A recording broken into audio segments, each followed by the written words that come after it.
The following show comes to you from the EduTechGuys Archives and features a fantastic conversation with Little Rock 9 historic icon Elizabeth Eckford.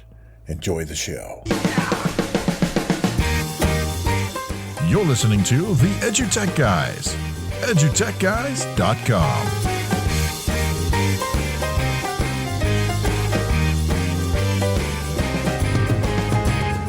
Hello and welcome to EduTech Guys. I'm David Henderson. I'm Jeff Madlock. Yeah, welcome to the show. Thank you guys so much for tuning in, downloading, turning on something. All that good stuff. For listening. Yeah, listening. So to turn you on some more, why don't you head out to the web at www.edutechguys.com, or heck, just go to Google, type in EduTech Guys, and you're going to find us. We are everywhere. We are, man. We're on all of the medias of social. All the medias of social.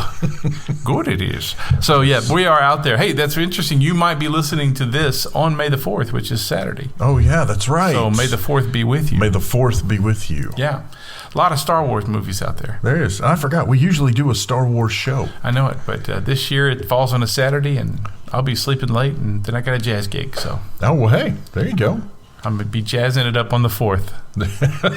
Jazzy 4th. Take my bass lightsaber and go to town. You are literally, well, we'd have to come up with something for you to do in addition to being Jazzy Jeff that would give you the DJ. You are DJ. Jazzy Jeff. I was thinking more of like, so, in jazz, when you play for a big band, you walk a bass line, so that would make me Jeff Bass Walker. Oh, nice. Yeah, there you go. So that's my May the 4th name. Just to get that out there. So if you've got some stuff you'd like to find out about the summer, you want to hear some different ideas on the podcast, let us know. Go to the website, drop down to the bottom of the page. You'll find a nice little contact form there. Let us know what you're thinking. Yeah, we want to. Email us. That's right. Yeah, we want to know what you guys want to hear us talk about. Yep, or just Twitter us. You could Twitter us. Just to send us a nice tweet. So this last week we got a really big opportunity. We had a good time at the Arkansas Association of Instructional Media Educators Conference, and it was really great. And during that time we got to sit down with a lot of great authors and a lot of great new authors, a lot of instructional media educators, and just a lot of folks in general. And but we did get to meet Elizabeth Eckford, and her new book, which is co-written, which we'll explain that all in the interview. But we'll take a listen to it. But first, how about we hear from one of our sponsors? Hey, welcome back to the EduTech Guys, coming to you live from AAIM 2019 in beautiful Rogers, Arkansas. We have a very honored guest with us now, and I'm going to let David introduce her and tell us some information, and we'll get to going. Yeah, absolutely. We want to welcome to the show Elizabeth Eckford, a member of the Little Rock 9, along with Dr. Eurydice Stanley and Grace-Stanley, who have put together a book, The Worst First Day. So welcome to the show. Thank you very much for sitting down and visiting with us. Thank you for having us. So tell us how this book come about. I met Grace 1997 during the 40th anniversary of the commemoration of desegregation of Central High. We consider September 25th an anniversary day. And she was working on her dissertation, and she wanted to do a project with me, and I had met the girl who's in the picture, the iconic picture.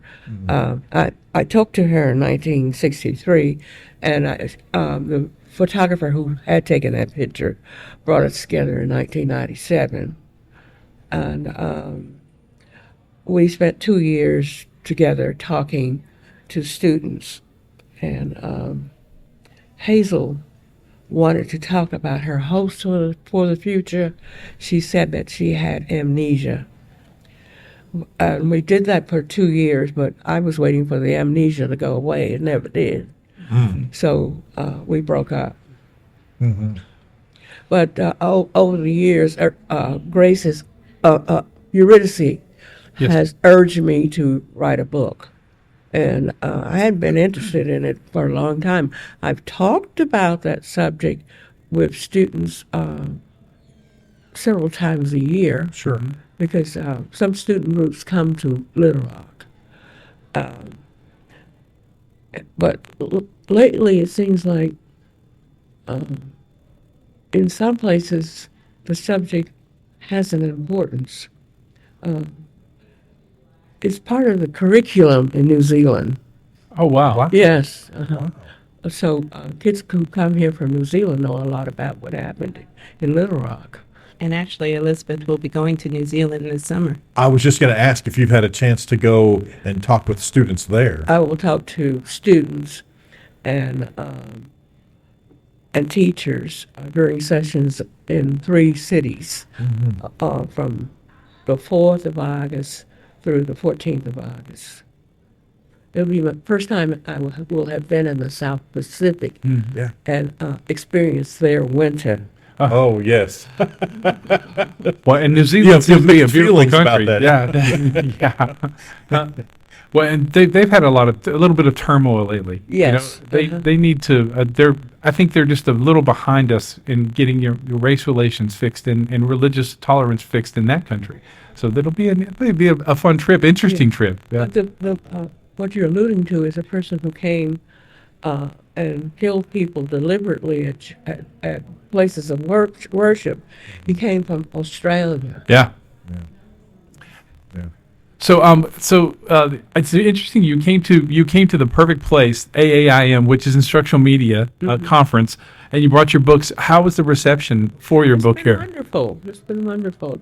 There were a lot of people in that place where we were, and they were very receptive. That's good. We had skewed it especially for that audience. We tried to ensure that they knew how the different topics that were addressed within the book, the anti-bullying theme, the desegregation, Brown versus Board of Education, just a myriad of topics, the Emmett Till lynching, but also how civil rights history could be used to teach current topics. But we primarily focus on the fact that it's an anti-bullying book.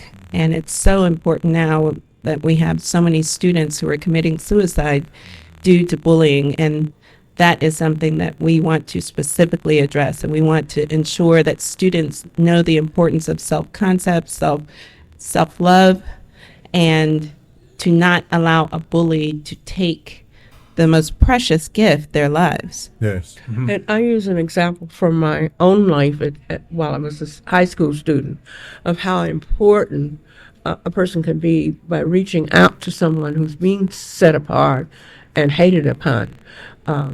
I was a shy teenager, and I always looked forward to going to the last class of the day, the speech class.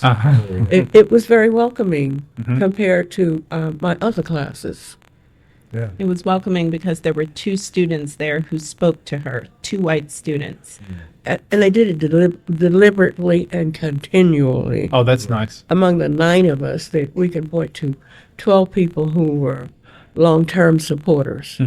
Of course, there were a lot of people who just turned their backs. Sure. And there was an organized group, led by adults even, who tormented us every day from beginning to end. But there were 12 out of about more than 2,000 that were kind to them. Yeah. A lot of people just turned their backs. That gives you a really interesting insight on bullying. Yeah. And we see it continually raises its ugly head throughout our history, world history, this country. But that really gives you an interesting insight about bullying in the education process, considering there were only 12 people that would ever actually speak to you. Well, and 2 of those were secret phone friends. Oh, really? Yeah, because people who had reached out to us began to be treated like we were. Their parents got the hateful phone calls late at night, and they received threats. I didn't know until 36 years later that the girl who was in my speech class, who reached out to me, didn't live in the city. Her father drove her into Little Rock every day to go to school. She lived on a dairy farm. Oh, wow. And her father had hired armed guards for their place. Wow. And the other person was strongly supported by his parents. Once his mother got a phone call saying he had been injured and that he was at the bus stop, she and her sister, who are diminutive people, rushed over carrying a tire and found that he had not been injured. This was just part of the terror tactic. Yeah. Oh, just a constant psychological attack is really what it was. Yes. Yeah. And I especially stress to students how it feels when people turn their backs and don't respond to what they had to have heard and seen. Mm-hmm. It made me feel like they thought I was getting what I deserved. right. Right. You know, I want to kind of talk about the sort of the other side of the message here. At least one of my takeaways is that the perseverance through the bullying, right? A lot of times, as we've mentioned, school age suicide rates is just unbelievable, right now, and a lot of the students don't necessarily see a way out of it or see the other side of things. And I think part of your story, part of this story is the other side. And yes, there was bullying, and yes, there were awful things that people had to go through, but you stuck with it. You persevered. We started out as individuals, not as a group, yes. wanting to get the best education possible because all of us wanted to go to college. I knew my parents couldn't afford to send me. I needed scholarships. That's why I wanted to go to Central. I wanted to be as well prepared as possible. Yes. But once they were there, they also knew that there were others who would be following, and there was a great sense of responsibility. In our own lives, we have known people who have made tremendous sacrifices to bring about change.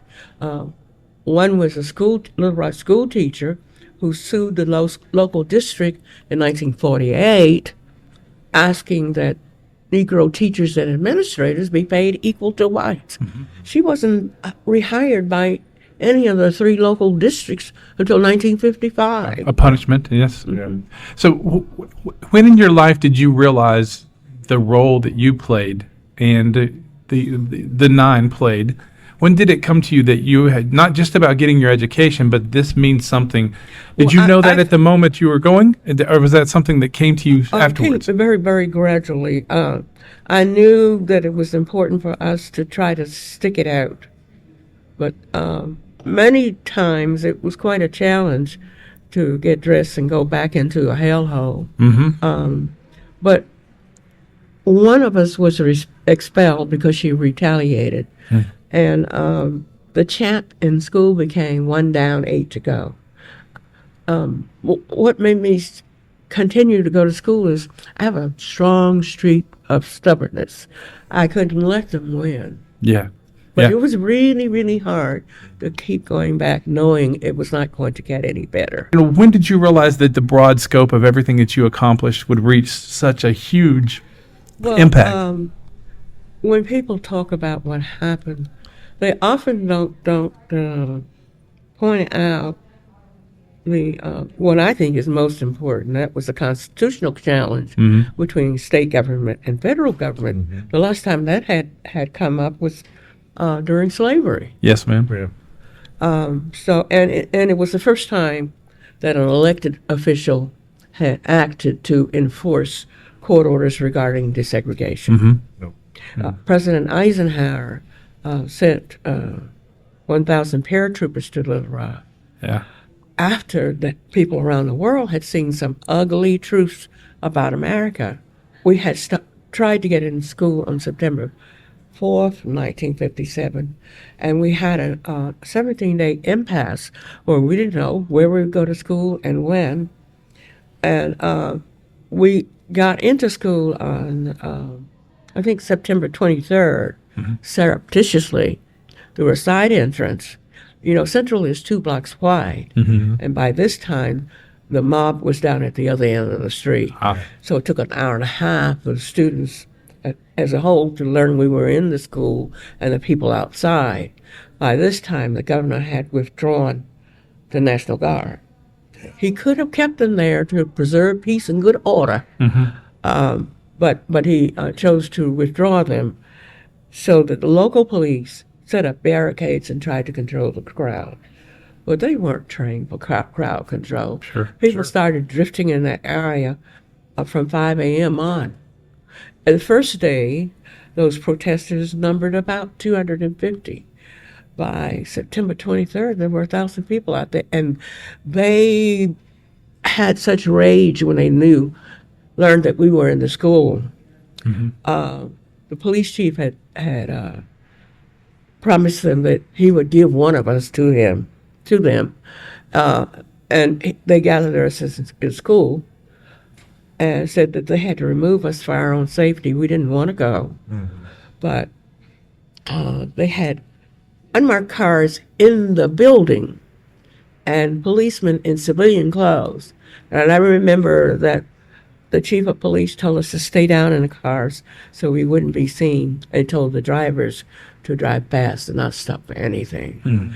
They saved our lives that day. And most things that happened at school weren't publicized. Right. Very, very seldom would there be a newspaper article or local account of what was happening there.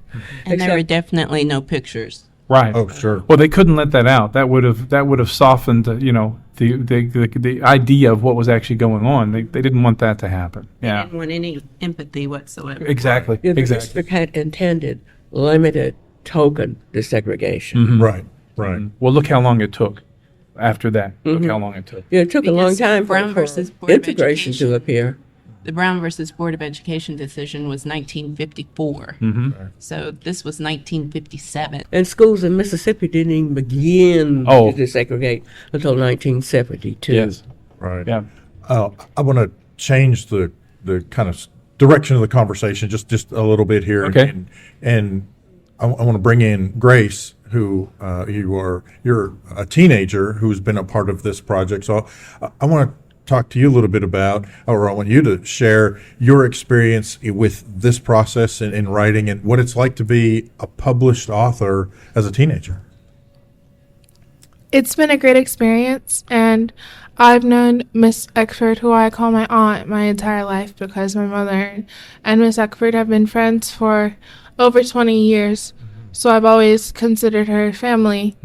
But it's been a great opportunity to share her story, and specifically as a teen author, it's given me a great opportunity to show other young authors that they can be published and they can achieve their goals and dreams if their dream is to pursue writing as a career, that they can do it as well. That's honest. That's we talk about the process. Was the process? Did you learn a lot about the process, and was it fun? And does it make you go, great, I'm going to write the rest of my life? Is it one of those things? Or never want to write again. Yeah. But still learn. Still ask everybody that question, right? Yeah. Writing isn't my end goal in life. Yeah. I'm going to become a doctor. Okay. And OBGYN or a neonatologist. Yeah. I love babies, but I've always history is a very interesting subject, and it is always one that you can expound upon. So I believe that our goal or our job, which was to tell Miss Eckford's story, has been achieved, and that we can help other people know the entire story, because there's always snippets and clips of it that people usually say over and over again. Right. But it's always the specifics that are usually missed out on, which is what we try to explain in a interesting way that any age group can understand.